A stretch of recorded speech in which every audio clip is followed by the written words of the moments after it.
தன்னுடைய காதலனுக்கு கூல்ட்ரிங்க்ஸ்ல விஷத்தை கலந்து கொடுத்து அவனை கொன்ற வழக்குல இந்த நாடே எதிர்பார்த்துக்கிட்டு இருந்த தீர்ப்பு கேரள உயர்நீதிமன்றம் நேத்து கொடுத்திருந்தாங்க.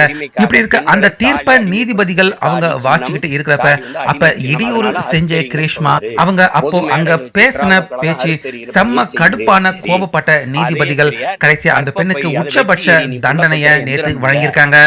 அப்படி நீதிபதி அவங்க தீர்ப்பை வாசிக்கிறப்ப கிரீஷ்மா அவங்க நேத்து என்ன பண்ணிருக்காங்க அப்படின்னா, அதாவது தான் வீட்டுக்கு ஒரே ஒரு பெண் பிள்ளை, அதனால தனக்கு கொடுக்கிற அந்த தண்டனை இருந்து தனக்கு கருணை காட்டும்படி கிரீஷ்மா பாத்தீங்கன்னா அவங்க நீதிபதி கிட்ட கதறி அழுதுருக்காங்க.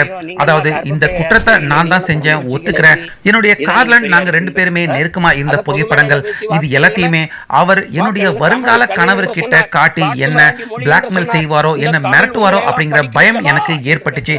அதனாலதான் அவரை இல்லாம ஆக்கணும் அப்படின்னு கூல்ட்ரிங்க்ஸ்ல அவருக்கு மருந்து கலந்து கொடுத்து அவரை இல்லாம ஆக்கிட்டேன்.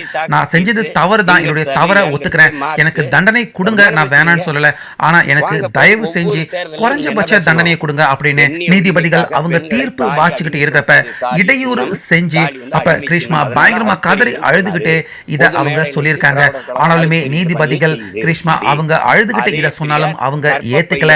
அப்ப நீதிபதிகள் அவங்க சொன்ன விஷயம் என்ன அப்படின்னா, நீங்க ஒன்னும் படிக்காதவர் இல்லையே, காலேஜ்ல படிச்சுக்கிட்டு இருக்கீங்க, காலேஜ் டாப்பராகவும் கிரீஷ்மா அவங்க இருந்திருக்காங்க, உங்களுக்கு சுய அறிவு இல்லையா? நிச்சயமா இப்படிப்பட்ட ஒரு சம்பவம் நிகழ்றதுக்கு முன்னாடி நீங்க இந்த குற்றத்தினுடைய விளைவு இது நடந்தா எப்படிப்பட்ட பாதிப்புகள் எல்லாமே ஏற்படும் அப்படின்னு யோசிச்சு பார்க்காமலையா நீங்க இந்த குற்றத்தை செஞ்சிருப்பீங்க. அதனால நீங்க செஞ்ச இந்த தவறு கண்டிப்பா நீங்க தெரியாம செஞ்ச தவறு கிடையாது, நல்லா இதனுடைய விளைவை அறிஞ்சுதான் நீங்க இந்த தவறு பண்ணிருக்கீங்க.